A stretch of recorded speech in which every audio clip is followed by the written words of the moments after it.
Iran के नातांज परमाणु plant के पास गुरुवार को 5.0 तीव्रता का भूकंप आया, जिससे पूरी दुनिया में हलचल मच गई। यह झटका बादरूद क्षेत्र में महसूस किया गया, जो ईरान के मुख्य यूरेनियम केंद्र नातांज से सिर्फ 26 किलोमीटर दूर स्थित है।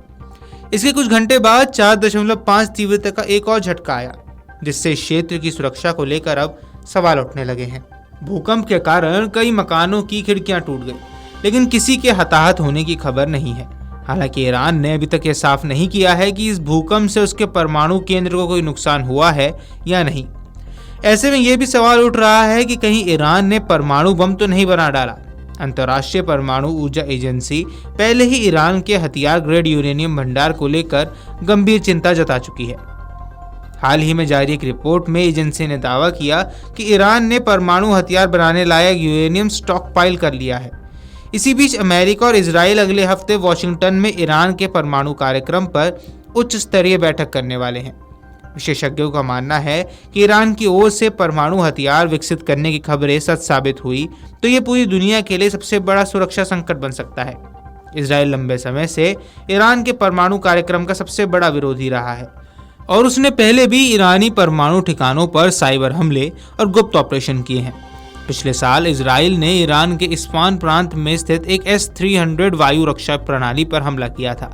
अब नातांज के पास भूकंप या विस्फोट की खबर आने के बाद अमेरिका और इजराइल के लिए एक नया खतरा शुरू हो चुका है। अगर यह सिद्ध हो जाता है तो ईरान ने परमाणु बम तैयार कर लिया है, तो ये पूरे मध्य पूर्व के लिए भारी खतरा बन जाएगा। अमेरिका पहले ही ईरान पर सख्त आर्थिक प्रतिबंध लगा चुका है, लेकिन अगर ईरान ने परमाणु हथियार विकसित कर लिया तो ये अमेरिका, इजराइल और उनके सहयोगियों के लिए एक बड़ी चुनौती बन सकता है। विशेषज्ञों का मानना है कि अगर नातांज में कोई गुप्त परमाणु परीक्षण या विस्फोट हुआ है तो अंतर्राष्ट्रीय शांति को ये बड़ा झटका दे सकता है। स्थानीय मीडिया के अनुसार भूकंप के झटके आसपास के कई शहरों में महसूस किए गए। हालांकि अभी तक किसी के बड़ी क्षति या हताहत होने की सूचना नहीं मिली है। ईरान के आपातकालीन सेवा विभाग के अधिकारी इलाके में हालात का जायजा ले रहे हैं।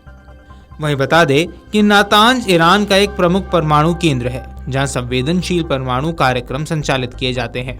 ऐसे में इस क्षेत्र में भूकंप आने से चिंता बढ़ गई है। विशेषज्ञों का कहना है कि इस भूकंप से इतना नुकसान नहीं हुआ है, लेकिन एहतियात के तौर पर उनकी जांच की जा रही है। अमेरिका के राष्ट्रपति डोनाल्ड ट्रंप ने बीते सप्ताह मिडिल ईस्ट में हूती विद्रोहियों के खिलाफ जंग छेड़ते हुए ईरान को चेतावनी जारी की थी। ट्रंप ने ईरान को खुली चुनौती देते हुए कहा था कि यमन में सक्रिय हूतियों द्वारा किए गए किसी भी हमले के लिए ईरान जिम्मेदार ठहराया जाएगा। अब ईरान ने ट्रंप के आरोपों को जवाब दिया है। ईरान के सर्वोच्च नेता अयातुल्ला अली खामेनेई ने शुक्रवार को कहा कि ईरान को जंग लड़ने के लिए किसी प्रॉक्सी की जरूरत नहीं है और यमन के हूती अपने खुद के उद्देश्यों को पूरा करने के लिए काम करते हैं। खामेनेई ने एक बयान में कहा कि अमेरिका बड़ी गलती करता है। वो क्षेत्रीय विद्रोहियों को ईरानी प्रॉक्सी कहता है। प्रॉक्सी का क्या मतलब है? खामेनेई ने कहा, यमनी राष्ट्र में अपने उद्देश्य हैं और उसके क्षेत्र के विद्रोही समूह की अपनी प्रेरणा।